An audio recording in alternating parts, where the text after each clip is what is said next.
A little history and the importance of the Apocrypha. Shalom. I want to start off by giving all praises, honor, and glory to Yahweh, Bahashem, Yahushai, Bahashem, Racha Kodash. Double honors to our venerable apostles and elders at Great Millstone who rule well, and peace and blessings to Lord's elect, the house of David. All right, so Brother Haran coming back at you with another lesson, Lord willing to be edifying and uplifting unto the elect. All right, and I saw a video earlier this morning from the elder Karat Zabba from, I believe, DC. All right, and he was going into, I believe there was a controversy between this Christian guy and the Sakari. All right, and I believe it was going into the importance of the Apocrypha. Right, the church doesn't go into the Apocrypha. They don't believe it to be canon or whatever they say. All right, but that's the main reason why they don't have the true understanding of the New Testament. Okay, because you have to understand that from the period of the end of the Old Testament into the period of the New Testament, all right, from Malachi to the book of Matthew, all right, there's quite some history there.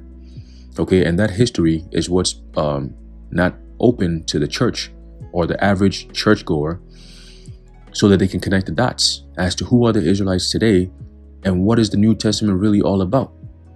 Okay, now I have this book here I'm going to go into. All right, it's called The Land and the Book.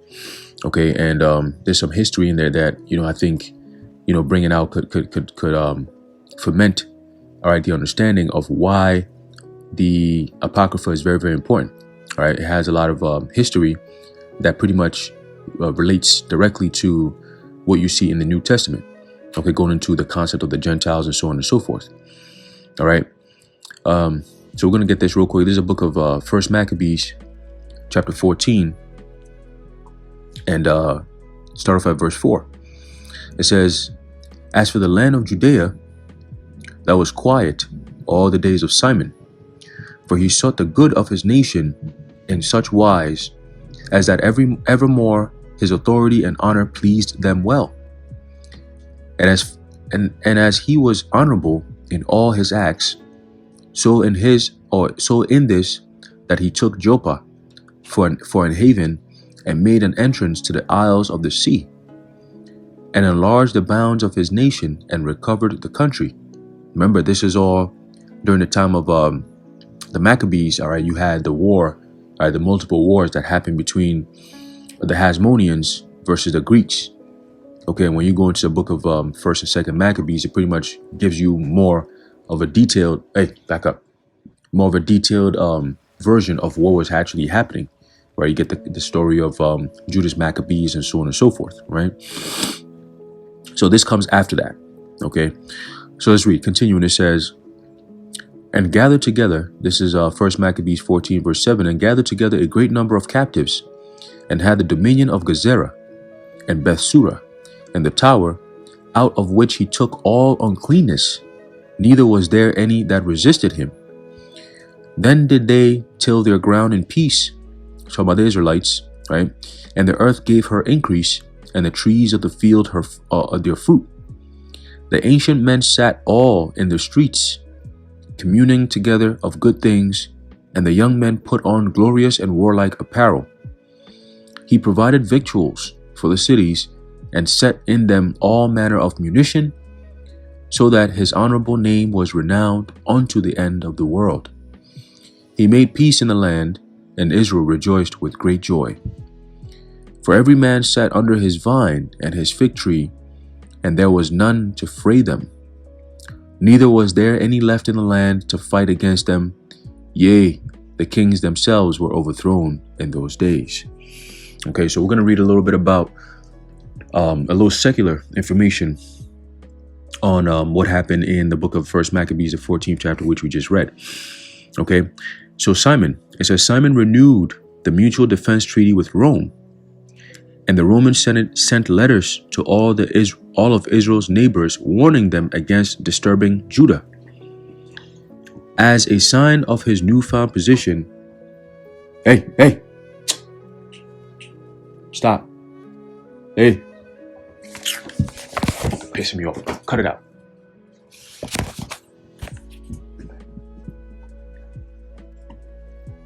Simon renewed the mutual defense treaty with Rome, and the Roman Senate sent letters to all of Israel's neighbors warning them against disturbing Judah. As a sign of his newfound position, Simon also coined money, which was a sign of sovereignty as well. In 140 BCE, decrees were read in the temple, so this is 140 years approximately before the birth of Yahushua. Okay? In 140 BC, decrees were read in the temple, granting Simon the hereditary titles of high priest, commander-in-chief, and ethnarch of the Jews, or the Judeans. This marks the beginning of the Hasmonean dynasty from the family name. However, Simon met a tragic end when his own son-in-law had him killed, hoping to succeed to the throne. In this, he was not successful, as John Hyrcanus, Simon's son, now became high priest in place of his father. Hyrcanus, who ruled pretty much from 135 to 105 BC, was in all but name king. He had his own name stamped on the coins. In a campaign to the north, he avenged a small Judean town by destroying the city of Samaria and capturing Scythopolis. He also captured Shechem and destroyed the temple on Mount Gerizim. These campaigns brought all of the territory of Samaria under his control. He then turned his attention southward to Idumea, otherwise known as Edom, the land between the Dead Sea and the Gulf of Aqaba, and forced the inhabitants to accept Judaism, or in this case, the concept of going back to the law, statutes, and commandments. All right, he actually forced them. All right, the Edomites. He forced them.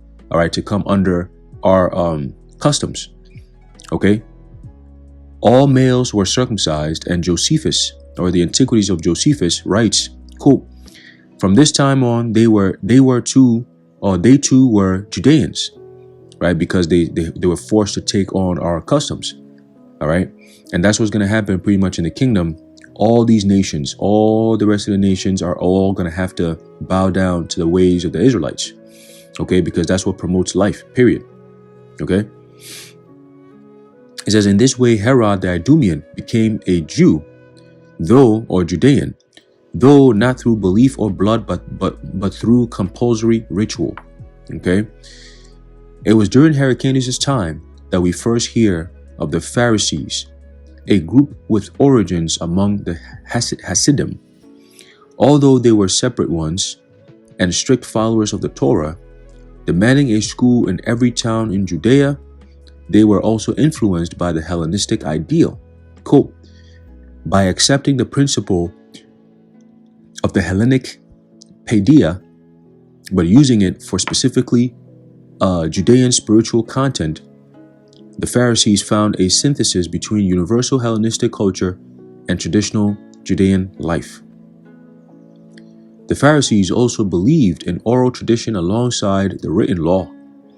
They gradually secured a following among the common people who admired their austerity and hatred of pagan rulers. John Hyrcanus had a dispute with the Pharisees over the role of politics and religion, with the result that he supported the cause of the Sadducees. We first hear of the Sadducees. The name means righteous ones. Under the Hasmoneans about this time, they stood for the interests of the priestly aristocracy and the rich, and were in opposition to the Pharisees. All right, and that's pretty much what you see or what you read about in the New Testament. Okay, to maintain their power and position, they favored Hellenizing tendencies and opposed what they perceived to be unnecessary strictness in observing the law. They rejected the idea of life after death, as well as the authority of the oral tradition and the existence of angels. They disappear from history after the fall of Jerusalem in 70 AD. John Hyrcanus was the first member of the second generation of the Maccabees, now known as the Hasmoneans, and he was the last to earn the respect and admiration of his people. He extended the land of Israel from Mount Carmel in the north to the Gulf of Aqaba in the south, and to the west he secured the coastland. His boundary on the east was the Jordan River. He died in 104 BC and was succeeded by his son Aristobulus, who ruled for only 1 year. In that time, he displayed unbridled ferocity against those whom he suspected of treason, killing his own mother by starvation.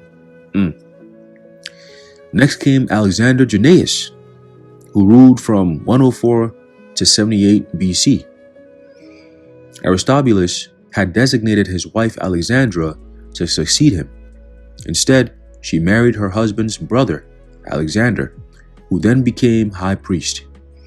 He was ambitious and without scruple, and as a Hellenist, he favored the Sadducees. He ruthlessly killed 6,000 of his political opponents, including many Pharisees. He was successful in extending the kingdom almost to the limits of that in David's time, but his ruthlessness resulted in determined opposition, which erupted in a rebellion and a civil war that raged for 6 years, pretty much from 94 to 89 BC. Alexander died while attempting to bring Ragaba, a Transjordan fortress, under his control. Alexandra, his wife, and the former wife of Aristobulus, now ruled in her own right for 9 years, from 78 to 69 BC, with her son John Hyrcanus II serving as high priest. Alexandra followed a remarkable domestic policy of conciliation toward her husband's enemies and of enlightened reform toward religion. All exiled Pharisees were recalled, and some were given high positions. Prisoners were released. Neglected religious ceremonies were restored, such as drawing water from the pool of Siloam during the Feast of Tabernacles. A poll tax of half a shekel was required of every Israelite and was used to support the temple and its worship. This enabled the Sanhedrin to become independent of control by the Sadducees. Finally, compulsory education of all Judean children or Israelite children was introduced.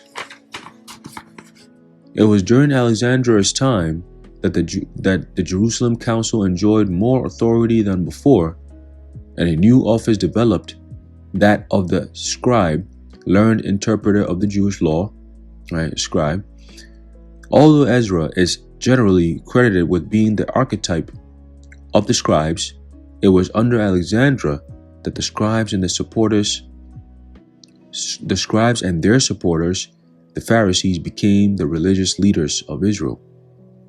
Despite her moderation, Alexandra was opposed by the friends of Jannaeus, who had been the exploiters and oppressors of the people, that is, the warlords and nobility who shared in the outrages of Alexandra's former husbands.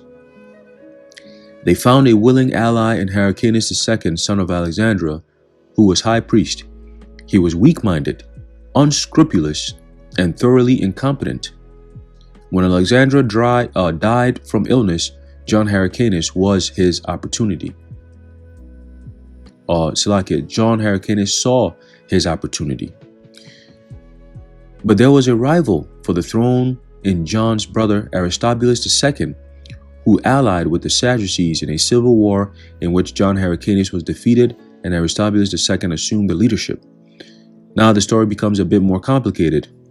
Idumea had come under the jurisdiction of Israel, right? The Edomites were under the jurisdiction of Israel during the reign of John Hyrcanus I, right? Hence you had the conversion, right? And at this time, it was governed by the wily Antipater. When Antipater saw that Aristobulus II had defeated John Hyrcanus II, his brother, he persuaded Hyrcanus to flee to Petra and its king Aretas. There, an agreement was made that in return for Aretas's assistance against Aristobulus II, Hyrcanus would restore 12 cities that had been taken from him by Hyrcanus I. In the battle that resulted, Aristobulus was soundly defeated by the Arabians under Aretas, and the way seemed open for John Hyrcanus II to be restored as the leader of Israel. While these intrigues were proceeding, a new power appeared on the horizon, one that would forever change the destiny and role of Judea. That power was Rome. Since 88 BC, the Roman legions had been in Asia Minor attempting to crush Rome's archenemy, Mithridates of Pontus. This feat was finally accomplished by Pompey the Great in 65 BC, when the greater part of Asia Minor became subject to Rome. But Pompey had far greater visions of conquest in which Rome would extend its boundaries all the way to the Euphrates, which of necessity included Syria and Palestine. It was at this moment that John Hyrcanus II, with the help of Aretas, defeated his brother Aristobulus. But shortly thereafter, Pompey's general Scaurus arrived and took the side of Aristobulus, whom he reinstated as governor of Judea until Pompey could come in person. Not until 2 years later did Pompey make his appearance, and after considerable intrigue, warfare, and bloodshed in which 12,000 lost their lives, Hyrcanus found himself reinstated by the Romans as the high priest and ruler of Judea. This was in the year 63 BC, which marks the end of the independent Judean state until modern times. Pompey confined the jurisdiction of Hyrcanus to Judea proper with the title of ethnarch. And an ethnarch is a ruler of a province, right? So let's say the states, right? The states are pretty much provinces. You have 50 or 51 states in America. All right, those will be known as provinces, okay? And each province has its own governor, okay? So the governor will be pretty much an ethnarch, if you were to look at it back in the time of the Roman Empire, okay? So this ethnarch, he was responsible to the Roman governor of Syria. The outlying cities, the seacoasts, Samaria, and Galilee were under various forms of subjugation to Rome. Aristobulus, his two sons, a daughter, and 362 other captives were carried to Rome to be displayed as trophies in the grandest triumphal procession Rome had ever seen. In an uncharacteristic gesture of generosity, Pompey set the captives free, and they formed the nucleus for the Judean quarter on the right bank of the Tiber in Rome, which would play a prominent role in later Christian history. See? So these events that were happening that, the church teaches that, oh, that's not canon, those things play a vital role in what is considered canon. So in order to actually understand what is considered canon in terms of the New Testament, you actually have to go and read the Old Testament, including the Apocrypha. Okay? That is the missing link. All right? For Christianity to make sense, you have to go back and read the Apocrypha. You cannot exclude that book. Okay, what is it? 14 books in the Apocrypha? They all have important details in there. Okay? So for you to understand the New Testament, you have to go back and read the Apocrypha. Okay? So let's continue. It says, with the conquest of Palestine by Rome, there was finally peace in the land. It was Rome's policy not to interfere in local politics, but to permit local native rulers a considerable amount of authority in domestic affairs.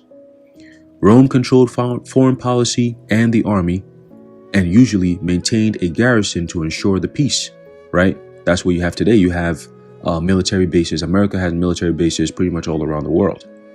Okay, when you look at the Russian border, it's all filled with American military bases. Okay, so America is Rome all over again. Just like what Rome used to do, America is doing the same exact thing. All right, because a garrison is pretty much troops, Okay.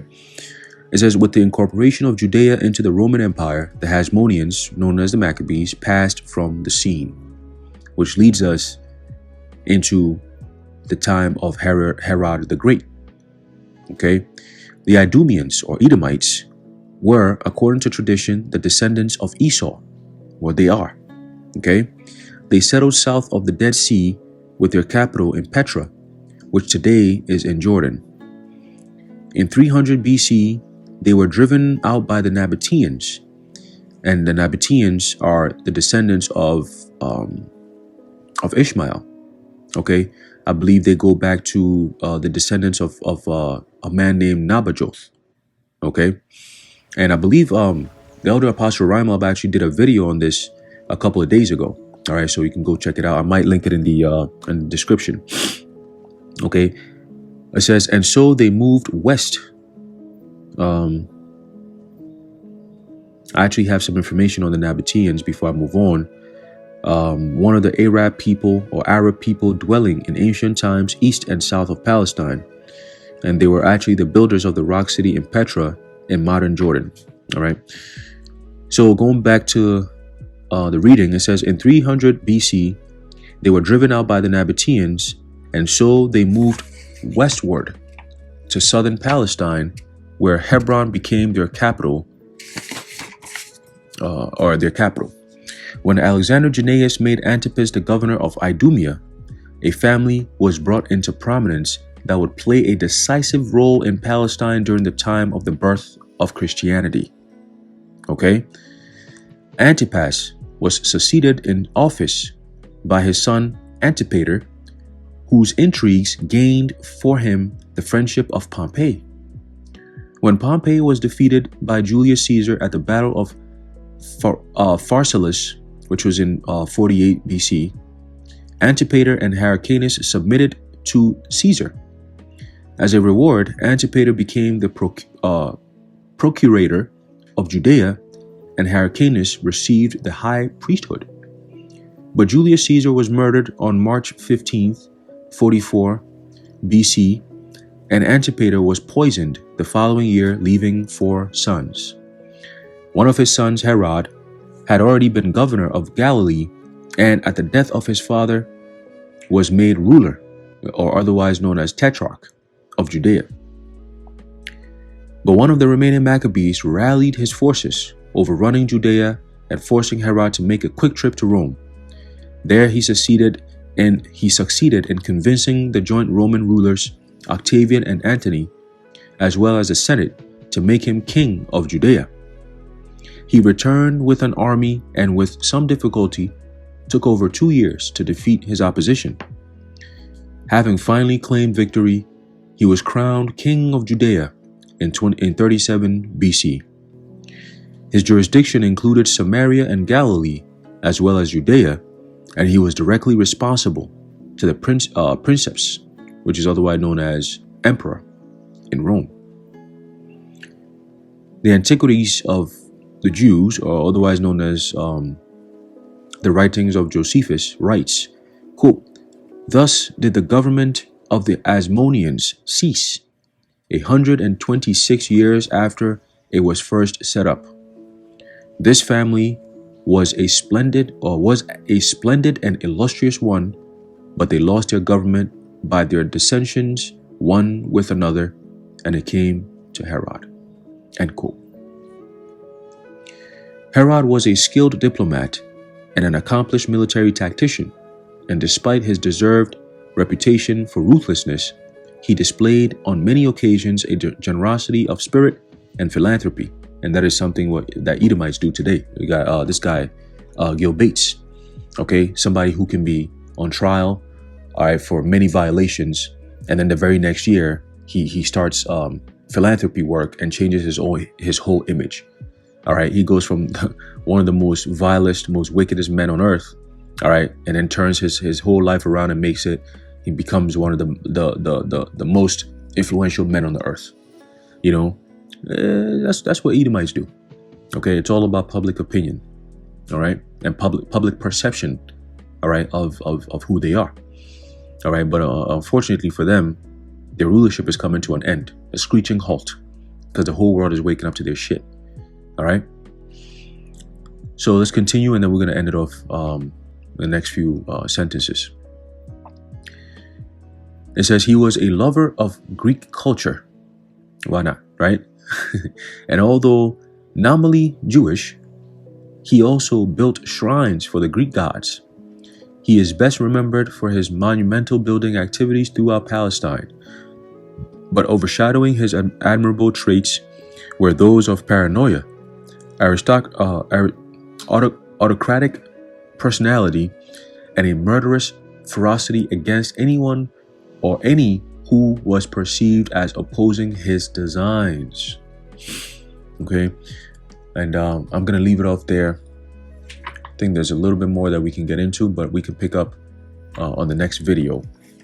Let me just bookmark this. There you go. All right. So I just wanted to bring that out really quickly. All right, to show you that all these things, again, you have modern day Christians today who don't understand the New Testament because they don't have that access to the history. Okay, or because the church didn't canonize the Apocrypha, so we can't go into that. Well, you have to go into it to understand the New Testament, right? The concept of the mystery of the Gentiles. What does that all go back to? Okay, let's get this real quick, and then we're going to close it out. This is the book of Romans, chapter 15 and verse 4. It says, "For whatsoever things were written aforetime were written for our learning, that we through patience and comfort of the scriptures might have hope."